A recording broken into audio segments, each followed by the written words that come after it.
Welcome to blooming rose academy. आज second lecture है। कल हम सूरदास के जीवन परिचय के बारे में जाने। आज जो पढ़ना है टॉपिक है सूरदास के पद। सूरदास के पद का जो पहला और दूसरा पद हम पढ़ेंगे, पहला और दूसरा पद पढ़ेंगे। इससे पहले जाने कि ये जो सूरदास के पद हैं कहाँ से लिए गए हैं, तो हम कल बताया था कि सूरदास की जो 3 रचना है, सुर सागर, साहित्य लहरी, सुर सरावली। तो सुर सागर सूरदास की सबसे सर्वोत्कृष्ट रचना है, जिसमें भागवत महापुराण से लिया गया है। उसके सुर सागर में 12 स्कंद है, लगभग 5000 पद हैं, जिसमें सुर सागर के भ्रमर गीत से ये लिया गया है। भ्रमर गीत नाम क्यों पड़ा? जब श्री कृष्ण मथुरा चले जाते हैं और उनकी विरह में गोपियाँ अधिक दग्ध होने लगती हैं, तो उनकी इस विरह की ज्वाला को शांत करने के लिए अपने सबसे ज्ञानी मित्र उद्धव जी को भेजते हैं। जब उद्धव जी अपना योग संदेश देने गोपियों के पास पहुंचते हैं, तभी एक भ्रमर भौरा आ जाता है। यानी उसी भ्रमर के पे इसका नाम पड़ा भ्रमर गीत। इसी को यानी जो उद्धव जी हैं उनको इसीलिए मधुकर भी कहा गया है, यानी भौरा का उन्हें उपमा दिया गया है।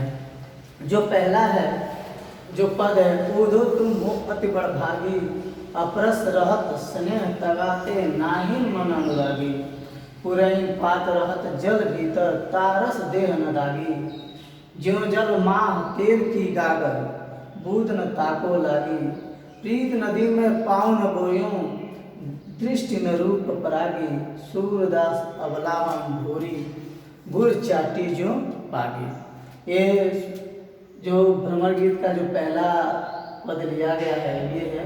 उसके जो कुछ टिपिकल शब्द हैं, यानी कठिन शब्द हैं, जो नीचे लिखे गए हैं। जैसे बड़भागी माने होता है भाग्यवान या भाग्यशाली, अपरस माने होता है अछूता या नीरस, तागा माने होता है धागा या बंधन, पुरैन पात माने होता है कमल का पत्ता, दागी माने होता है दाग या धब्बा, माह माने में, प्रीति नदी माने प्रेम की नदी, पाँव माने पैर, बोरियों माने डुबोया, परागी माने मुक्त होना, अबला माने नारी, भोरी माने भोली भाली, गुड़ माने गुण, चाटी माने चींटी। ये इस पहले पद में जो कुछ कठिन शब्द थे जिसका मैंने यहाँ लिख दिया है शब्द। अब आइए इसका भावार्थ देखते हैं। कहते हैं कि इसमें जो गोपियाँ हैं वो उद्धव जी जब अपना योग सुनाते हैं, जो योग एकदम निर्गुण निराकार ब्रह्म पे आधारित है, जिसे योगियाँ जो गोपियाँ हैं वो कृष्ण के प्रेम में रंगमय है, कृष्ण के प्रेम से सिक्त हैं। उनको यह जो योग संदेश है वो उनको दग्ध कर देती हैं। तो उस पर गोपियाँ हैं उद्धव जी को वहम करते हुए कहते हैं, उद्धव यानी उद्धव जी तुम बड़े अति बहुत ही अधिक भाग्यशाली हो। तुम कृष्ण के सानिध्य में रहते हुए भी उनके प्रेम से वंचित हो, यानी अछूते हो, और ना ही तुम्हें उनसे अनुराग भी है, प्रेम भी है। जिस प्रकार कमल का पत्ता पुरैन पात रहत जल भीतर तार रस देह न दागी, जिस प्रकार पुरैन का पत्ता यानी कमल का पत्ता पानी में रहते हुए भी वह ऊपर ही रहता है, पानी में डूबता नहीं है, यानी उस पर पानी का एक भी धब्बा नहीं पड़ता है।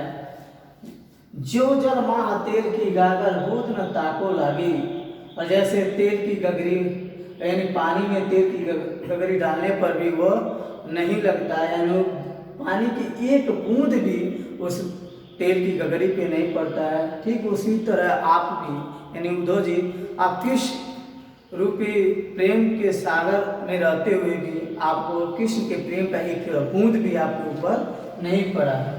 प्रीत नदी में पाँव न बोरियों दृष्टि न रूप परागी, और आपने प्रेम रूपी नदी में भी आपने एक पैर भी नहीं रखा है, आपकी दृष्टि नहीं पड़ी और आपका जो रूप है उस पर मुग्ध भी नहीं हुआ है।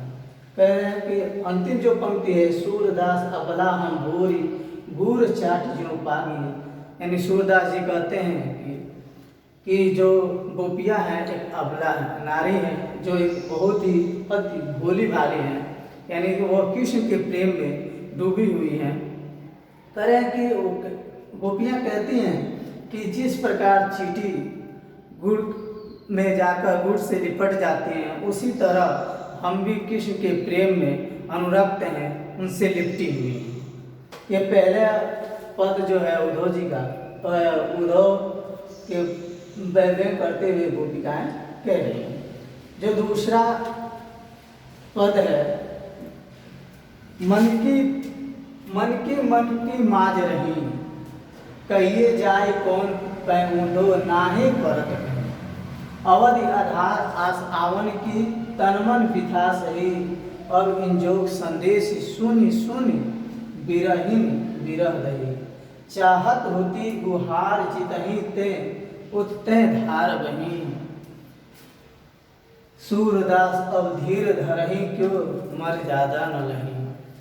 करे कि ये दूसरा जो पद है भ्रमर गीत का, उसके कुछ कठिन शब्द हैं, जैसे अवधि माने होता है समय, आधार है इसका मतलब है आधार, आस माने होता है आशा, आवन माने आवागमन या आने, विथा माने होता है व्यथा या दुख, विरहीन माने वियोग में जीने वाली, और विरह दही माने विरह की आग में जल रही।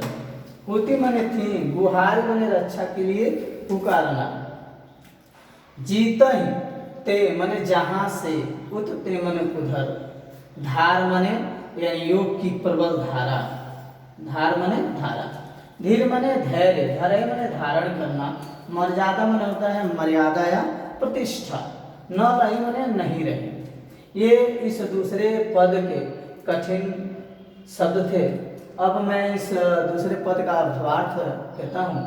करे कि जब गोपियाँ उद्धव जब आते हैं अपना योग संदेश गोपिकाओं को सुनाते हैं, तो उस समय गोपिकाएं अपने मन की बात स्वीकारती हैं, कहते हैं मन की माज रही, यानी गोपिकाएं कहती हैं कि जो हमारे मन की बात थी वो मन में ही रह गई।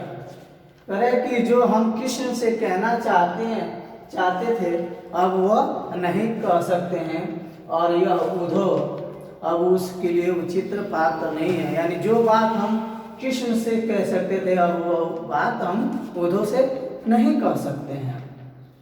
करे कि कृष्ण के मथुरा चले जाने के बाद वो हमसे मथुरा जाने के समय ये कहते कि हम जल्दी ही लौट आएंगे। इस आस में जो गोपिकाएं हैं वो इस आशा में कि अवधि आधार आस आवन की, यानी समय जो आने का जो समय था उसको आधार मानकर वो तन मन से इस व्यथा यानी दुख को सह रही थी। जब उद्धव जी आते हैं और इन जोग संदेश सुनि बिरह रही, पर कि जो उद्धव के द्वारा योग संदेश जो दिया जा रहा है उनको यह सुनकर यह विरह में जीने वाली गोपिकाएं हैं, उनके विरह की आग और जल उठी है। यानी जो विरह जो योग का संदेश है यानी गोपिकाओं की को मतलब दग्ध करने में घी का काम कर रहा है। कर की चाहत होती गुहार जितही ते उतते धार बही, यानी वो चाहती थी कि जो गोपिकाएं कृष्ण के प्रेम में जल रही थी वो यह गुहार लगा नहीं चाहती थी कि कृष्ण हमारी रक्षा करेंगे, लेकिन यह योग संदेश सुनकर इधर तो योग की प्रबल धारा बह रही है। सूरदास कहते हैं इन पंक्तियों में कि अब धीर रही क्यों मर ज्यादा न रही। गोपिकाएं मतलब कहती हैं कि अब यह धैर्य क्यों धारण करें, यानी अब यह धैर्य किस लिए रहे, मर ज्यादा नहीं। जो मर्यादा कृष्ण ने कह के गया था कि हम जल्दी ही लौट आएंगे, वो मर्यादा उन्होंने ही न रखी, तो हम धैर्य क्यों रखें। और ये दूसरे पद का भावार्थ था। अगले जो नेक्स्ट लेक्चर में हम इसके जो तीसरा और चौथा पद हैं उसको पढ़ेंगे। Thank you class.